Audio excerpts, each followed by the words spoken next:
6 ফুটৰ কাৰণে আৰু ইয়াৰ পৰা অকণমান লৈছোঁ দে আপোনাৰ ইয়াৰ পৰা মানে কিমানমান মূৰ্তি যায় গোটেই ডিব্ৰুগড়ৰ কাৰণে? দুৰ্গা 20-22টা মান যায়। 20-22টা মান মানে 2018-19 বৰ্ষত মানে কিমানমান গৈছিলে? তেনেকৈ এতিয়া আপোনালোকেতো বনাই আছে? এতিয়াতো যোৱা নাই, কিন্তু জবাবটো এটাও হোৱা নাই।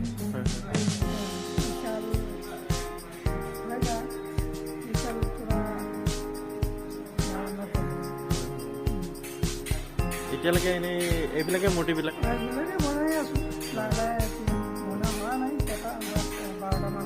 12টামান বনাই আছে। আপোনালোকে অৰ্ডাৰ পাইছে নেকি এতিয়ালৈকে? এতিয়া হৈছে 4-5টামান অৰ্ডাৰ 4-5টামান আহিছে। ঠিক আছে।